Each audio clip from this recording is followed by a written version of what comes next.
In the sprawling hills of ancient Jerusalem, where olive trees cast long shadows across limestone walls, Prince Hezekiah walked restlessly through the corridors of his father's palace. The year was 735 BCE, and the young heir to Judah's throne carried within him a burden that no royal education had prepared him to bear. At 22, Hezekiah possessed the striking features that marked him as King Ahaz's son: dark, penetrating eyes that seemed to hold secrets, and a commanding presence that drew attention wherever he went. Yet beneath this regal exterior burned desires that threatened to consume everything he was meant to become. The morning sun filtered through the palace's intricate stone lattices as Hezekiah made his way to the royal gardens. His footsteps echoed against the polished marble floors, each sound a reminder of the weight of expectation that followed him everywhere. Servants bowed deeply as he passed, their eyes respectfully lowered, unaware of the internal storm raging within their future king. "My lord," came a soft voice from behind an ornate pillar. Miriam, one of his father's concubines, emerged with calculated grace. Her silk robes, dyed in expensive Tyrian purple, clung to her figure as she approached. "You seem troubled this morning." Hezekiah's jaw tightened. He had been avoiding her for weeks, knowing that their previous encounters had already crossed lines that should never have been breached. "Miriam, you shouldn't be here. If my father discovers—" "Your father is meeting with his advisors about the Assyrian threat," she interrupted, moving closer. "He won't know." Her fingers traced the golden embroidery on his sleeve. "You've been distant lately. Have I displeased you?" The prince stepped back, conflict evident in his expression. "This cannot continue. What we've done, it's wrong. She belongs to my father." Miriam's laugh was soft, but bitter. "Belongs? I am not a possession, Hezekiah. And your father has dozens of women. He barely notices my existence." Her voice dropped to a whisper. "But you do." Before Hezekiah could respond, the sound of approaching footsteps sent them scrambling apart. Isaiah the prophet rounded the corner, his weathered face stern as he observed the scene. Though nothing inappropriate was visible, the tension in the air was palpable. "Prince Hezekiah," Isaiah said, his voice carrying the authority that came from speaking God's words to kings. "Your father requests your presence in the council chamber. There are matters of state that require your attention." "Of course," Hezekiah replied, grateful for the interruption, yet frustrated by his own weakness. As he walked away, he could feel both Miriam's longing gaze and Isaiah's disapproving stare following him. The council chamber buzzed with urgent conversation as Hezekiah entered. King Ahaz sat at the head of a long cedar table, surrounded by his most trusted advisors. Maps of the region covered the surface, marked with the advancing positions of Assyrian forces. "Ah, my son," King Ahaz looked up, his face etched with worry lines that had deepened considerably in recent months. "Come, we need to discuss our response to Tiglath-Pileser's demands." Hezekiah took his place at his father's right hand, forcing his mind to focus on matters of statecraft rather than the forbidden desires that plagued him. The general, Joah, pointed to various locations on the map as he spoke. "The Assyrian army has already conquered Damascus. King Rezin is dead, and his forces scattered. They're demanding tribute from all the vassal states, including Judah. And if we refuse," Hezekiah asked, though he already knew the answer. "Destruction," his father replied grimly. "I've seen what they do to cities that resist. They don't just conquer, they obliterate. They tear families apart, exile entire populations." The weight of leadership pressed down on Hezekiah's shoulders. These were the responsibilities he would inherit. Yet how could he lead a nation when he couldn't even control his own desires? The irony wasn't lost on him that while they discussed protecting Judah from foreign powers, he was being conquered from within by his own lusts. As the meeting continued, Hezekiah's mind wandered to another face: Abijah, the daughter of Zechariah, a respected priest in the temple. She was everything Miriam wasn't, pure, devoted to God, and completely unattainable due to her father's position and her own righteousness. Yet something about her innocence drew him like a moth to flame. "Hezekiah," his father's voice snapped him back to reality. "What are your thoughts on the prophet's counsel?" Hezekiah realized Isaiah had been speaking, but he had missed most of it. Heat rose to his cheeks as he struggled to respond. Forgive me. I was considering the implications of what you said earlier." Isaiah's eyes seemed to pierce right through him. "I was saying that no alliance with foreign powers will save us if we continue to turn away from the Lord. The strength of a nation comes from its righteousness, not its armies or its gold." The words hit Hezekiah like physical blows. Did the prophet know about his secret sins? About the nights he spent in forbidden embraces, the lies he told to cover his tracks, the way he used his position to satisfy desires that grew stronger with each passing day? That evening, as darkness settled over Jerusalem like a heavy blanket, Hezekiah found himself walking the palace corridors again. The torches cast dancing shadows on the walls, creating an atmosphere that seemed to mirror his internal turmoil. He paused outside the quarters where his father's women lived. Through the thin walls, he could hear soft laughter and the gentle strumming of a lyre. He knew Miriam was in there, probably hoping he would come to her. Part of him wanted to, the part that had grown stronger with each compromise he made. Instead, he turned toward his own chambers, but not before noticing a figure in the shadows. Tamar, another of his father's concubines, stepped into the light. She was younger than Miriam, with eyes that held a dangerous combination of innocence and hunger. "My lord," she said, her voice barely above a whisper, "I couldn't sleep. The other women, they speak of you often." Hezekiah's pulse quickened. "Tamar, you should return to your quarters." "Should I?" She moved closer, and he caught the scent of expensive oils and perfumes. "Or perhaps you have need of company. I know you've been lonely." The prince closed his eyes, fighting against the desire that threatened to overwhelm his judgment once again. When he opened them, Tamar was even closer, her hand reaching toward his face. "I know about Miriam," she whispered, "but I also know that a man like you needs more than one woman can provide. Let me show you pleasures that even she cannot." The temptation was overwhelming. Here was another beautiful woman, offering herself freely, asking nothing but his attention in return. The rational part of his mind screamed warnings about the consequences, about the betrayal of his father, about the sin before God. But the louder voice was the one that had been growing stronger each day, the voice that told him he deserved these pleasures, that he was the future king and could take what he wanted. As you watch Hezekiah struggle with this pivotal moment in his life, remember to like this video and follow our page to discover how his choices will shape not only his personal destiny, but the fate of an entire kingdom. His hand reached up to touch hers, and in that moment of contact, he felt himself falling deeper into the web of desire that threatened to destroy everything he was meant to become. The future king of Judah was about to make another choice that would add to the growing weight of his secret sins.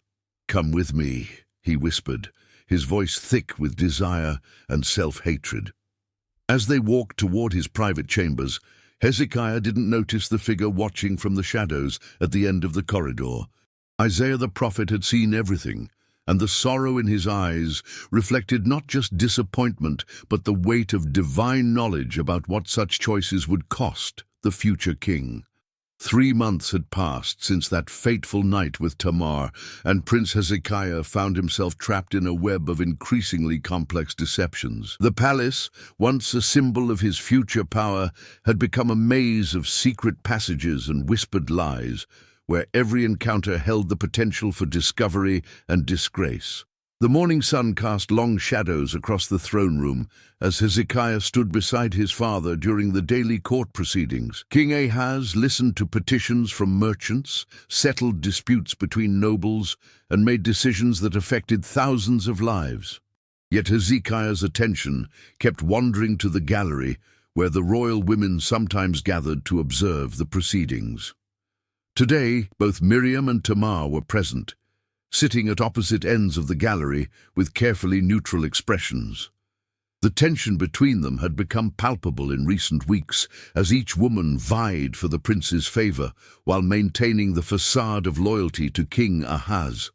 What had begun as secret pleasure had evolved into a dangerous game of jealousy and manipulation. "My lord prince," a voice interrupted his thoughts. Shebna, his father's secretary, approached with a scroll in his hands. "There's a matter that requires your attention, a complaint from the high priest Urijah." Hezekiah's stomach clenched. Had his sins been discovered? He accepted the scroll with hands that he hoped appeared steady. As he read, relief mixed with new concern. The complaint wasn't about his personal conduct, but about young priests who were neglecting their duties, spending time in taverns, and with women of questionable reputation. "Handle this matter with wisdom, my son," King Ahaz said, having noticed the exchange. "The priesthood must remain pure if we are to maintain God's favor during these troubled times." The irony of the situation wasn't lost on Hezekiah. Here he was, being asked to address moral failings in others while his own sins multiplied daily. "Of course, father. I'll speak with Urijah personally and ensure proper discipline is maintained." As the court session ended, Hezekiah made his way toward the temple complex, but not before catching Miriam's meaningful glance. She had developed a system of subtle signals. A touch to her earring meant she wanted to meet him in the garden pavilion. A hand placed over her heart indicated she would be waiting in the storage rooms beneath the east wing. Today's signal was new. Fingers brushed against her lips, then pressed to her throat. The message was clear, but its meaning eluded him until he remembered their conversation from the previous week. Miriam had mentioned a small chamber behind the royal kitchens, a place where they could meet without fear of discovery. The realization sent both excitement and dread coursing through his veins. The Temple of Solomon dominated the Jerusalem skyline, its massive stones gleaming white in the afternoon sun. As Hezekiah climbed the steps, he tried to force his mind toward righteous thoughts, but the effort felt hollow. How could he approach the dwelling place of the Almighty when his heart was consumed with lust and deception? High Priest Urijah greeted him in the outer courtyard, his lined face grave with concern. "Prince Hezekiah, thank you for coming so quickly. This matter of the younger priests, it troubles me greatly."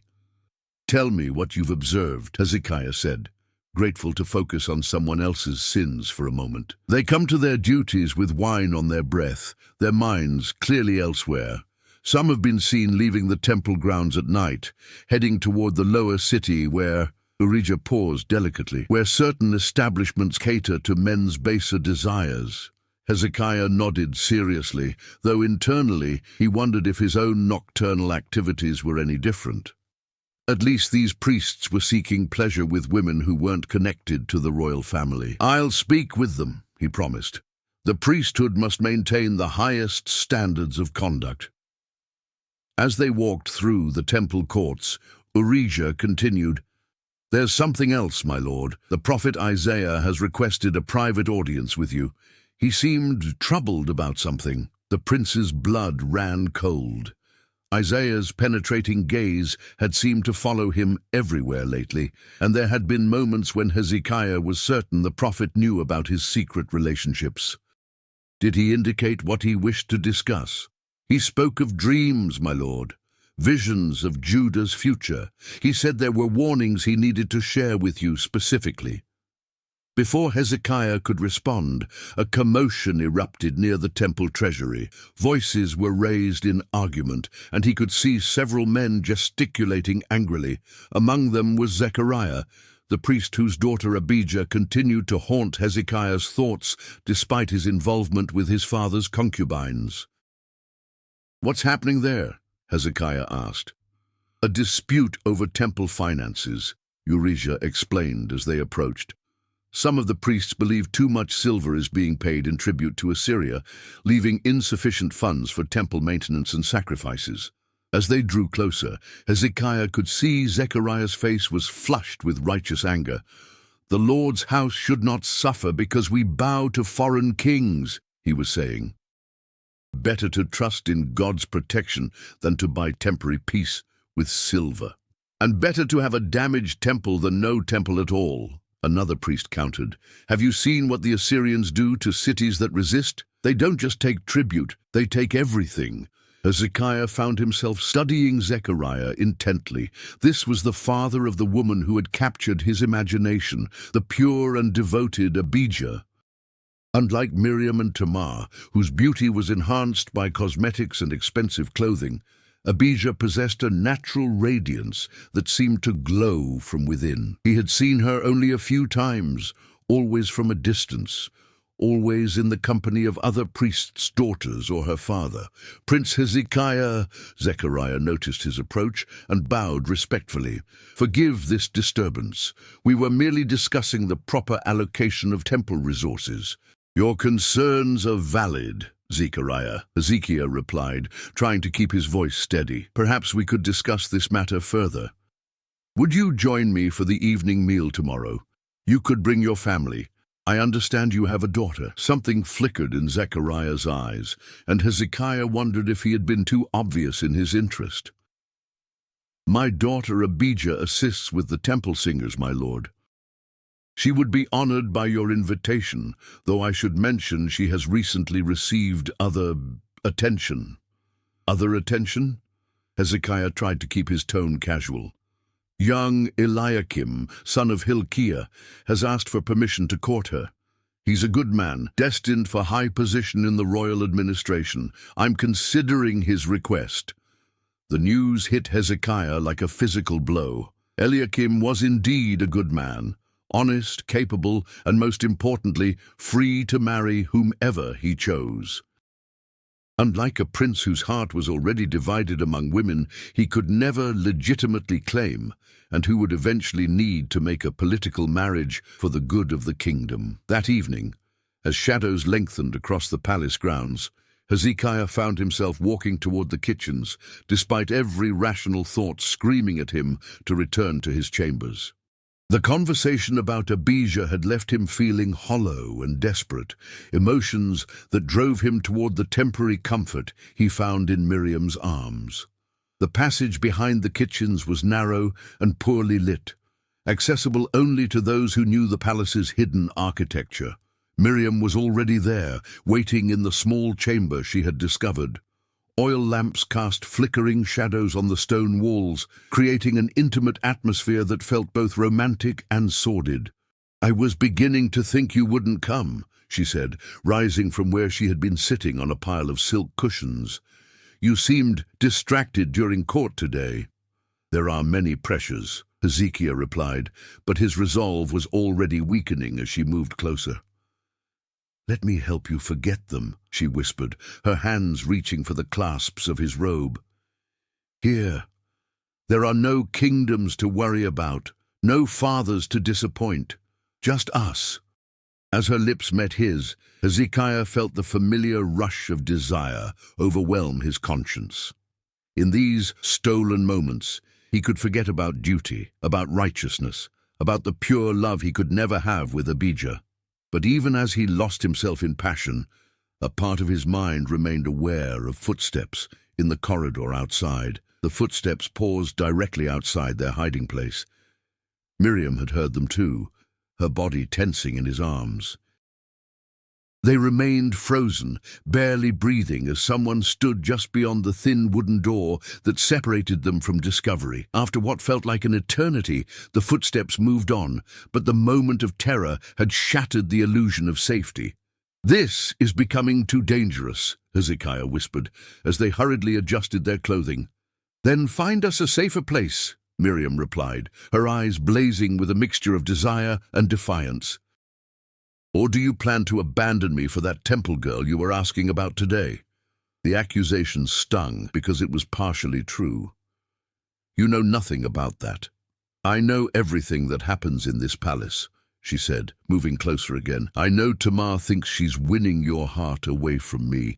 I know your father is considering new marriage alliances for you, and I know you've been watching Zechariah's daughter whenever she comes to the palace. Hezekiah stared at her, realizing that his secret desires weren't as secret as he had believed. Miriam, I don't care about her, she interrupted, pressing against him. She's a child who knows nothing about pleasing a man. But Tamar, she's different. She's dangerous. What do you mean? She's been asking questions about your habits, your schedule. She wants to know when you visit me, where we meet. I think she plans to expose us to gain favor with your father. The revelation sent ice through Hezekiah's veins. If Tamar revealed their affairs, it wouldn't just destroy him. It would bring shame upon the entire royal house at a time when Judah needed to project strength against external threats. As they prepared to leave the chamber separately, Hezekiah's mind raced with the implications of his choices. What had begun as simple desire had evolved into a web of jealousy, manipulation, and potential political disaster. And somewhere in the darkness of the palace corridors, he could almost feel Isaiah's prophetic eyes watching, waiting for the moment when these sins would demand their price. Don't miss the next chapter, where Hezekiah's dangerous game reaches a critical turning point. Make sure to like this video and subscribe to see how far he'll fall before finding his way back to righteousness. The prince emerged from the hidden chamber first, his heart pounding as he made his way through the empty corridors toward his own quarters. Behind him, Miriam waited in the shadows, counting the moments before it would be safe for her to return to the women's quarters. Neither of them noticed the figure that had been watching from the end of the corridor, Tamar, whose eyes glittered with triumph in the lamplight. She had finally found the evidence she needed to change the balance of power in her favor. The pre-dawn air was thick with the scent of burning incense as Prince Hezekiah made his way through the temple courts.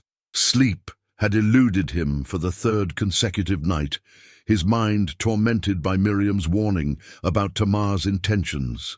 The weight of his deceptions had grown so heavy that even the simple act of walking felt laborious, as if invisible chains bound his every step. Isaiah the prophet was waiting for him in the inner court, just as the message had promised. The old man stood silhouetted against the eastern wall, his weathered hands clasped behind his back as he gazed toward the lightening horizon.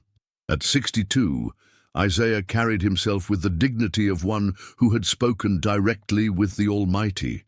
Yet his face bore the burden of delivering difficult truths to kings who rarely wanted to hear them. "You came," Isaiah said without turning around. "I wasn't certain you would." "Your message said it was urgent," Hezekiah replied, trying to keep his voice steady. "You spoke of visions concerning Judah's future." Isaiah finally faced him, and his eyes seemed to pierce directly into Hezekiah's soul. "I have seen many things, my prince, but the vision that troubles me most concerns not the kingdom's future, but its future king." A cold fear gripped Hezekiah's chest. "What do you mean?" "Walk with me," Isaiah said, leading him toward a secluded area of the temple grounds where ancient olive trees provided natural shelter from prying eyes. "Tell me, Hezekiah, what do you know of King David's greatest sin?" The question seemed to come from nowhere, yet Hezekiah sensed it was leading somewhere significant: his adultery with Bathsheba and the murder of Uriah. And what were the consequences of that sin? His child died. His family was torn apart by violence and rebellion. The sword never left his house. Isaiah nodded gravely. David was a man after God's own heart, yet even he fell victim to the lusts of the flesh. But David's sin was exposed quickly, and he repented with his whole heart. The question that keeps me awake at night is this: what happens when a future king's sins remain hidden, growing like a cancer in the darkness? Hezekiah's mouth went dry. There was no way Isaiah could know the specifics of his affairs, yet the prophet's words felt like arrows aimed directly at his conscience. "Why are you telling me this?" "Because in my vision, I saw a young lion trapped in a pit of his own making. The lion had great strength and was destined to protect his pride, but he was being slowly strangled by invisible chains of his own forging." Isaiah's voice softened with genuine concern. "The Lord loves you, Hezekiah. But love does not mean exemption from consequences." Before Hezekiah could respond, the sound of approaching footsteps made them both turn. Eliakim, son of Hilkiah, was walking toward them with the purposeful stride of someone carrying important news. At 25, Eliakim had already distinguished himself in the royal administration through his honesty and competence, qualities that made him an ideal candidate for Abijah's hand in marriage. "Prince Hezekiah, Prophet Isaiah," Eliakim bowed respectfully. "Forgive the interruption, but King Ahaz has called an emergency council meeting. Assyrian envoys arrived at dawn with new demands." Isaiah's expression darkened. "What do they want now?" "Increased tribute, and they're demanding that Judah provide troops for their campaign against Egypt." Eliakim's face showed his disgust at the situation. "They're also requiring that altars to Assyrian gods be erected in Jerusalem as a sign of submission."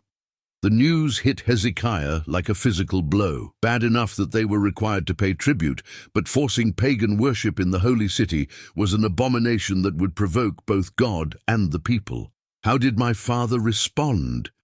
"He's calling the council to discuss options, but—" Eliakim hesitated, clearly uncomfortable with what he was about to say. "There are rumors that he's already inclined to accept their demands. The alternative is war, and our military advisors believe we cannot survive a direct confrontation with Assyria." As they hurried toward the palace, Hezekiah's mind churned with the implications. His personal sins suddenly seemed smaller in the face of this national crisis, yet he couldn't shake Isaiah's warning about hidden sins growing like cancer. What if his moral weakness was somehow connected to the kingdom's vulnerability? The council chamber was already crowded when they arrived. King Ahaz sat at the head of the table, his face aged beyond his 46 years by the constant stress of ruling a small kingdom surrounded by enemies. The Assyrian envoys, resplendent in their foreign robes and cruel expressions, occupied places of honor to his right. "Ah, my son." King Ahaz looked up with relief as Hezekiah entered. "Come. We need your counsel on these matters." As Hezekiah took his seat, he noticed Shebna whispering urgently to one of the Assyrian representatives. The secretary's eyes held a calculating gleam that made the prince uneasy. There had always been something opportunistic about Shebna, and Hezekiah suspected he would align himself with whoever offered the most personal advantage. The lead Assyrian envoy, a stern man named Rabshakeh, rose to address the assembly. "The great king Tiglath-Pileser has been generous in his patience with Judah's previous shortcomings, but that patience has limits. These new requirements are not requests, they are commands." "And if we refuse?" General Joah asked, though his tone suggested he already knew the answer. Rabshakeh's smile was cold. "Damascus thought they could refuse. Ask King Rezin how that decision served him." "Oh, wait. You cannot, because he is dead and his city is ashes." The threat hung in the air like a blade. Hezekiah looked around the table and saw fear in every face except Isaiah's. The prophet sat with his eyes closed, as if listening to a voice only he could hear. "There must be alternatives," Hezekiah said, surprised by the steadiness of his own voice. "Surely the great king would prefer willing vassals to conquered rubble." "Your prince speaks wisely," Rabshakeh replied, though his tone remained threatening. willing vassals who demonstrate their loyalty through proper tribute, military support, and religious acknowledgement of Assyrian supremacy. Religious acknowledgement. Isaiah opened his eyes, and there was fire in them. You speak of altars to foreign gods in the city of the Most High. The Assyrian's expression hardened. I speak of reality, old man. Your God was not strong enough to protect Damascus or Samaria. Perhaps it is time to acknowledge stronger deities. Isaiah rose slowly, his entire presence seeming to fill the room with divine authority. Hear the word of the Lord, you who mock his name. The grass withers, the flower fades, but the word of our God stands forever. Assyria is but a rod in the hand of the Almighty, and when his purpose is complete, that rod will be broken. The confrontation between prophet and envoy crackled with tension. Rabshakeh's hand moved instinctively toward his sword, while Isaiah stood unmoved, his eyes blazing with prophetic fire. Enough, King Ahaz intervened, though his voice shook slightly. Prophet Isaiah speaks from his deep faith, but we must consider practical realities. I need time to consider these demands with my advisors. You have 3 days, Rabshakeh replied curtly. After that, our patience ends. As the Assyrians filed out of the chamber, the remaining council members erupted in urgent discussion. Some argued for submission, others for resistance, but all seemed to agree that neither option offered real hope for Judah's future. Hezekiah found himself studying his father's face and seeing defeat already written there. King Ahaz had ruled for 16 years, constantly navigating between more powerful neighbors, and the strain was showing. The king, who had once stood proudly before his people, now seemed to shrink under the weight of impossible choices. Father, Hezekiah said quietly during a lull in the discussion, perhaps we should hear what Isaiah's God is saying about this situation. Several advisors exchanged glances.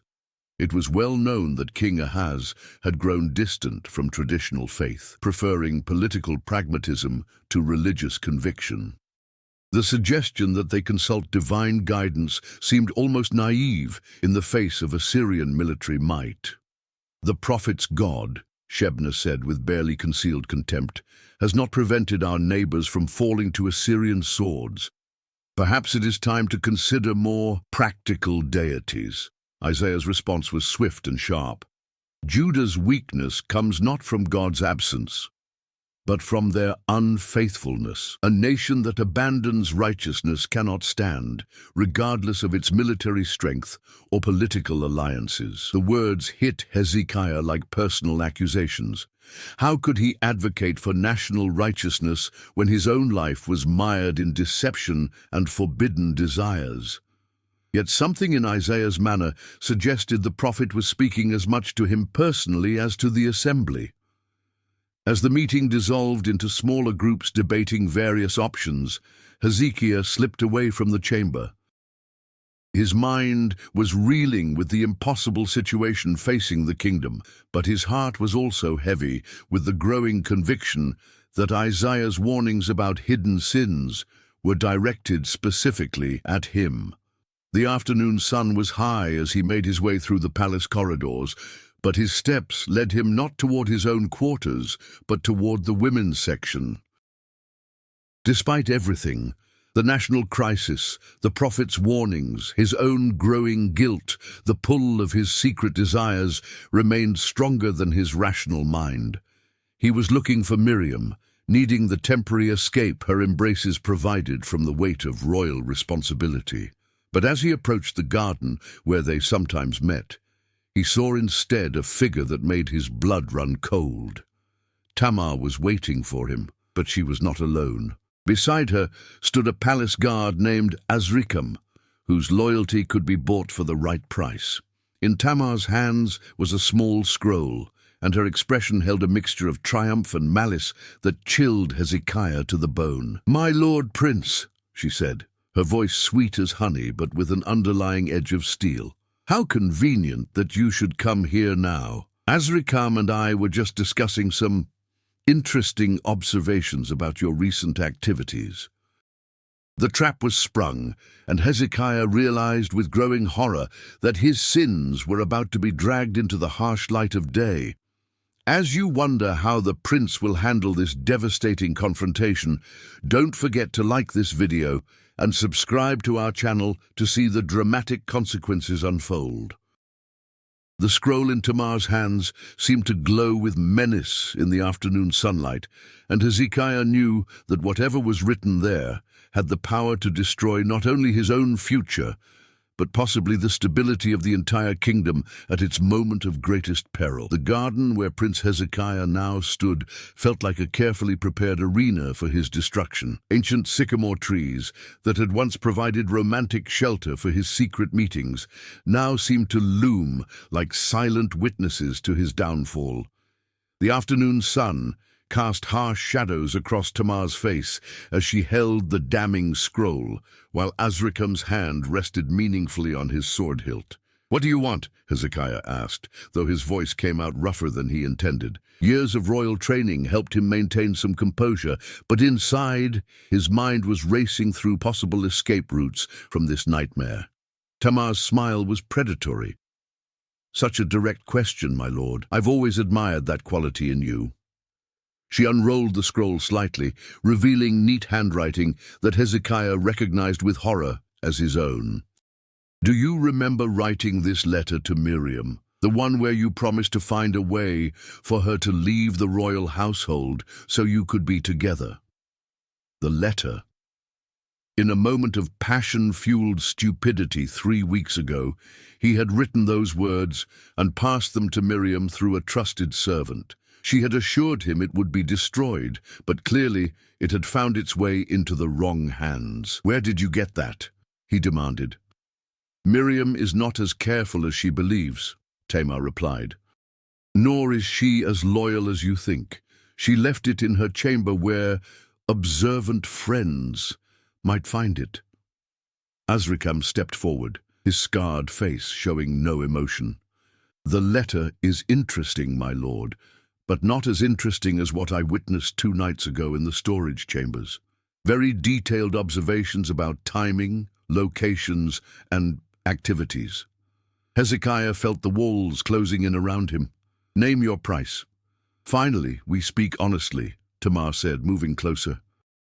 "I want Miriam gone, permanently, and I want assurance that my position in the royal household will be elevated." "You're asking me to harm another person for your gain." "I'm asking you to choose," she corrected. "Miriam has already proven she cannot be trusted with secrets. How long before she decides to sell information about you to gain favor elsewhere? At least I'm being honest about my intentions."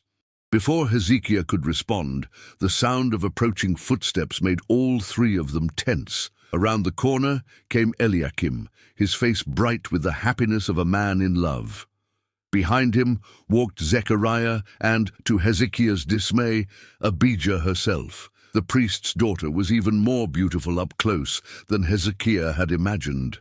Her dark hair was modestly covered, but her eyes sparkled with intelligence and genuine joy as she listened to something Eliakim was saying. She wore simple robes befitting her station, yet she carried herself with a natural grace that made Tamar's calculated beauty seem artificial by comparison. "Prince Hezekiah," Eliakim called out cheerfully. "What perfect timing!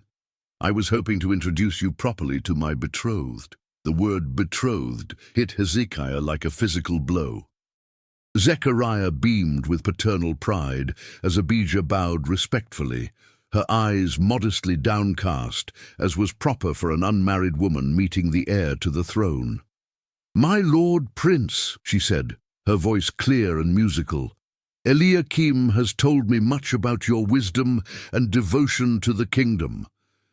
Hezekiah struggled to find his voice, acutely aware of Tamar and Azrikam watching this encounter with calculating eyes. Here was the woman he had dreamed about, the pure love he could never have, standing before him at the moment when his own corruption was being held over his head like a sword. "The pleasure is mine," he managed. "Eliakim has chosen well. You will make a fine addition to his household." Zechariah looked pleased by the royal approval. "The wedding will be held next month, God willing. The times are troubled, but we believe love and faithfulness can flourish even in difficult seasons." The words about faithfulness seemed to echo mockingly in Hezekiah's ears. As the small group continued their conversation, he found himself studying Abijah's face, searching for any sign that she might be attracted to him despite her engagement. But her attention was entirely focused on Eliakim, and the genuine affection in her expression made it clear that this was not a mere political arrangement, but a true love match. "We should let the prince return to his duties," Eliakim said diplomatically, noticing that Hezekiah seemed distracted.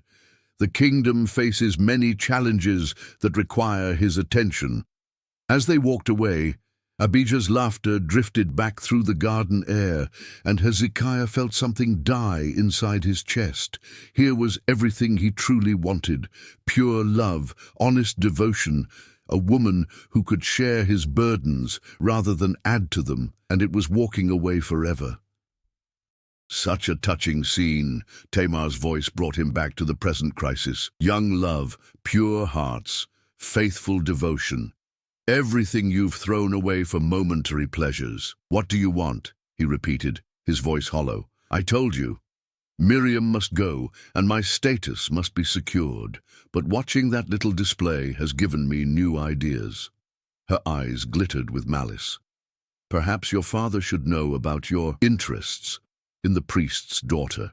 After all, breaking an engagement for royal purposes wouldn't be unprecedented." The suggestion was so monstrous that Hezekiah took an involuntary step backward. "You would destroy an innocent woman's happiness to satisfy your own ambition?" "I would do whatever is necessary to protect my future," she replied without shame. "The question is, what would you do to protect yours?" That evening, as the sun set over Jerusalem's ancient walls, Hezekiah found himself walking aimlessly through the lower city. He had dismissed his guards, needing to think without the constant reminder of his royal status. The narrow streets were filled with the sounds and smells of ordinary life. Merchants closing their stalls, families gathering for evening meals, children playing their last games before darkness fell. He paused at a small wine shop where several men were discussing the day's events. Their conversation centered on the Assyrian demands and the growing fear that war was inevitable. "The king will submit," one man said bitterly. "He always does. We'll pay their tribute and bow to their gods, and our children will grow up as slaves to foreign masters. Better slaves than dead," another replied pragmatically. "Have you seen what happened to the cities that resisted? Nothing left but ruins and scattered bones. Then what was the point of having kings at all?" a younger voice asked. "If they can't protect us, if they just bow to whoever threatens them, why not just surrender our independence completely?" The words stung because they echoed Hezekiah's own doubts about his fitness to lead. How could he protect a kingdom when he couldn't even protect himself from his own desires? How could he make moral decisions for a nation when his own moral compass was so corrupted? As he listened to their debate, another conversation drifted from a nearby table where several women sat together. They were discussing Eliakim's engagement to Abijah, and their words painted a picture of a couple whose love story had become something of a local legend. "She waited 2 years for her father to approve the match," one woman was saying, "even when that wealthy merchant from Hebron offered twice the bride price, she remained faithful to Eliakim. And he spent those 2 years proving himself worthy," another added, "working extra duties, saving every shekel, studying to improve his position. True devotion, that is." Hezekiah felt the contrast between their pure courtship and his own sordid affairs like a knife in his heart. Here were 2 young people who had waited, sacrificed, and proved their worthiness for each other, while he had taken whatever he wanted whenever he wanted it. Consequences be damned. The walk back to the palace felt like a journey through his own moral wasteland. Every step reminded him of choices that had led him deeper into deception and compromise. By the time he reached the royal gates, he had made a decision that surprised even himself. He would end it, all of it.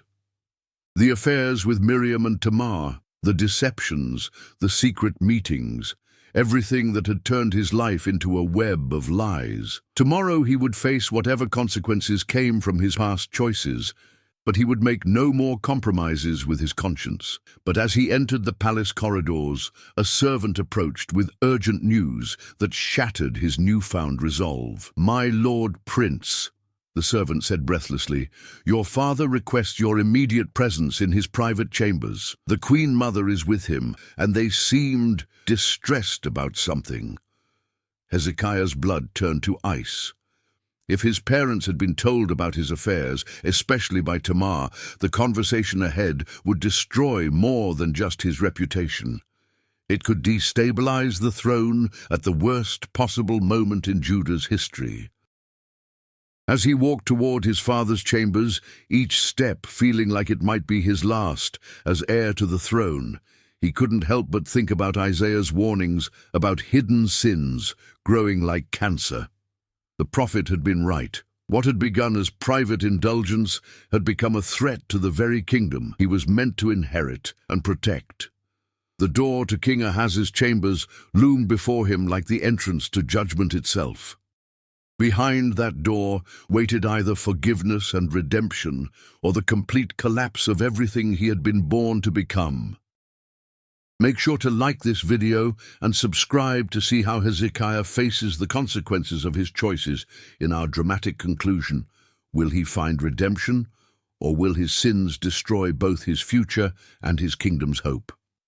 As his hand reached for the door handle, Hezekiah offered what might have been his first truly sincere prayer in years. "God of my fathers, if there is still mercy for one who has fallen so far, let it be found beyond this door." The heavy cedar door to King Ahaz's private chambers opened with a sound that seemed to echo through eternity. Prince Hezekiah stepped inside to find his father seated at his writing desk, while Queen Mother Abijah, not to be confused with the priest's daughter, stood by the window with tears glistening in her eyes. The gravity of their expressions made it clear that this was not merely another discussion of state affairs. "Close the door, my son," King Ahaz said without looking up from a document spread before him.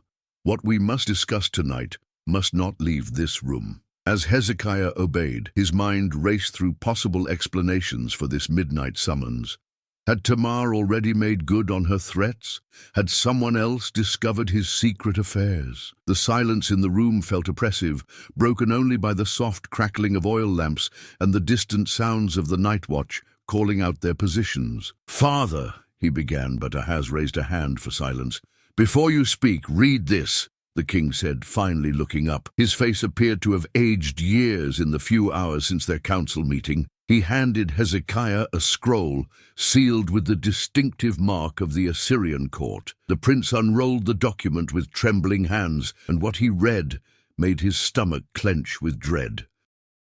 It was a detailed intelligence report about the royal family of Judah, clearly prepared by Assyrian spies who had been operating within Jerusalem for months. The document contained information about military strengths, economic resources, political alliances, and, most damning of all, personal details about the royal family that could only have come from someone with intimate palace access.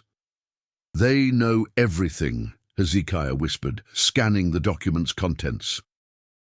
"Troop movements, treasury holdings, even private conversations from our council meetings." "Keep reading," his father said grimly. As Hezekiah continued, his blood ran cold. There, in clinical detail, were accounts of his own activities over the past several months.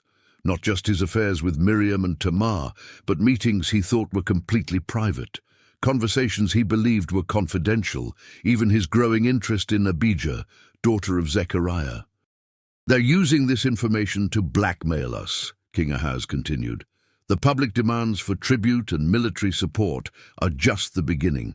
They want to control us completely by threatening to expose embarrassing details about the royal family. Your activities have given them leverage over the throne itself." Queen Mother Abijah turned from the window, her face a mixture of disappointment and maternal concern. Hezekiah, how could you be so careless, so selfish? Don't you understand that a prince's private conduct affects the entire kingdom? The weight of realization crashed down on him like a collapsed building. His personal sins hadn't just corrupted his own soul, they had created vulnerabilities that foreign enemies could exploit. Every secret meeting, every whispered lie, every moment of stolen pleasure had been a crack in the kingdom's armor. Who gave them this information? He asked, though part of him already suspected the answer. We have our suspicions, King Ahaz replied, but the source matters less than the consequences. Rabshakeh made it clear that if we don't comply with their expanded demands, they'll not only invade militarily, but destroy our dynasty's reputation forever. They'll spread these stories throughout the region, making it impossible for us to maintain legitimacy with our own people or form alliances with other kingdoms. Hezekiah sank into a chair, the full magnitude of his failures overwhelming him. What do they want? Complete submission, military conscription of our young men for their Egyptian campaign, heavy tribute that will bankrupt the treasury, and... King Ahaz paused, his voice catching. They want you married to an Assyrian princess as a symbol of our vassalage. They consider your current entanglements to be evidence that you cannot be trusted to make appropriate political alliances on your own. The thought of being forced into marriage with a foreign princess while his heart remained divided between forbidden desires and impossible dreams was almost unbearable. But worse was the realization that his actions had brought this catastrophe upon his family and kingdom. There may be another way, Queen Mother Abijah said quietly, but it would require sacrifice from all of us. Both men looked at her expectantly as she moved away from the window and approached the desk where they sat. Isaiah came to me tonight, she continued. He says God has shown him a path through this crisis, but it requires complete repentance and radical change. Not just from you, Hezekiah, but from our entire household. What kind of change? The prince asked, though he dreaded the answer. Full confession and genuine repentance for all hidden sins, public acknowledgement of wrongdoing, a complete return to the ways of our ancestors, Abraham, Isaac, and Jacob, and... She paused, looking directly at her son. Immediate marriage to a woman who can help restore your moral authority. King Ahaz leaned forward. Isaiah suggested that if you were to marry quickly to someone of unquestionable virtue, someone who represents everything that is good and pure about Judah, it might provide both personal redemption and political cover, a clear signal that you've changed, that the dynasty can be trusted again. Hezekiah's mind immediately went to Abijah, daughter of Zechariah, but the thought brought only pain. She's already engaged to Eliakim. I cannot and will not destroy their happiness for my own benefit. There are other possibilities, his mother said gently. Hephzibah, daughter of Isaiah himself. She's young, devout, and her father has indicated he would consider such an alliance if it serves God's purposes for the kingdom. The proposal was politically brilliant and personally terrifying. Marriage to the prophet's daughter would indeed signal a complete transformation, but it would also mean accepting a wife who would expect and deserve complete honesty and moral purity from him. A soft knock at the door interrupted their conversation. King Ahaz called for entry, and a servant appeared with a message that made the crisis even more urgent. Forgive the intrusion, my lord, but there are Assyrian soldiers at the gates demanding immediate entry. They claim to have orders to secure the palace pending your final decision about their terms. The trap was closing faster than anyone had anticipated. Hezekiah looked at his parents and saw his own desperation reflected in their faces. Outside these walls, foreign soldiers were preparing to occupy their home, their city, their kingdom. Inside, his own sins had created the weakness that made such occupation possible. Send word to Isaiah, King Ahaz decided. Tell him we accept whatever conditions God requires for deliverance, and send a message to Hephzibah's family. If she's willing, we'll arrange the engagement tonight and the wedding within the week. As servants hurried to carry out these orders, Hezekiah found himself alone with his parents for what might be the last time as a free man. The silence stretched between them, heavy with years of unspoken disappointments and unfulfilled expectations. "I'm sorry," he said finally, the words feeling inadequate for the magnitude of his failures. "I never intended for my weaknesses to threaten the kingdom."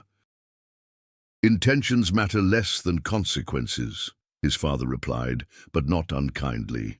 "The question now is whether you have the strength to become the man Judah needs, regardless of what it costs you personally." Before Hezekiah could answer, another commotion arose from the courtyard below. Voices were raised in argument, and the sound of marching feet suggested that the Assyrian soldiers were making their presence felt throughout the palace grounds. Queen Mother Abijah moved to the window and looked out into the torchlit courtyard. "They're separating the men from the women," she reported grimly, "taking inventory of who lives here and their relationships to the royal family." The systematic nature of the occupation was chilling. These were not random soldiers looking for loot, but professionals implementing a carefully planned strategy for controlling a vassal state. Every detail had been thought through, including the intelligence gathering that had made Hezekiah's private sins into weapons against his kingdom. A knock came at the door. Not the soft tap of a servant this time, but the firm rap of military authority. When King Ahaz opened it, Rabshakeh stood there, flanked by 2 armed soldiers. "Your Majesty," the Assyrian said with mock courtesy, "my men need to search these chambers as part of our security protocols. I trust you understand the necessity." It wasn't really a request, and they all knew it. As foreign soldiers began methodically examining the room's contents, Hezekiah felt the last vestiges of his royal privilege slipping away. He was no longer a prince whose word carried authority, but a young man whose poor choices had cost him and his family their freedom. "The search will take some time," Rabshakeh continued, his eyes fixed on Hezekiah with predatory satisfaction. "Perhaps the prince would like to take some air in the garden while we work. I understand he enjoys evening walks in certain secluded areas." The veiled reference to his secret meetings was unmistakable. Even now, in this moment of national crisis, his enemies were using his moral failures as psychological weapons against him. But as Hezekiah walked toward the garden under Assyrian guard, something unexpected happened. In the courtyard, he saw Isaiah the prophet talking earnestly with a group of palace servants and guards. Despite the foreign occupation, despite the crisis that threatened everything they held dear, there was something unbroken in the old man's bearing. Their eyes met across the courtyard, and Isaiah nodded slightly, not in greeting but in recognition. It was the look of someone who saw potential for redemption, even in the darkest circumstances, who believed that God's purposes could still be accomplished through broken vessels if they were willing to be reformed. As you witness this pivotal moment in Hezekiah's journey from corruption to redemption, remember to like this video and subscribe to our channel. The story of how one man's personal transformation saved an entire kingdom is far from over, and the lessons it holds for our own lives are more relevant than ever. In the garden where his sins had been laid bare, where his future hung in the balance between foreign domination and divine redemption, Prince Hezekiah began to understand that sometimes the greatest victories require surrendering everything you thought you wanted in order to become everything you were meant to be. The path back to righteousness would be neither easy nor comfortable, but as he looked up at the stars that had watched over Jerusalem for countless generations, he felt the first stirrings of genuine hope in months. Perhaps it wasn't too late. Perhaps even the deepest falls could be redeemed by the one who had promised to make beauty from ashes and princes from broken men. Thank you for following this incredible journey of transformation and redemption. If this story touched your heart, please like, comment, and subscribe for more inspiring tales of how ordinary people become extraordinary through the power of authentic change. Your engagement helps us continue bringing these powerful stories to light.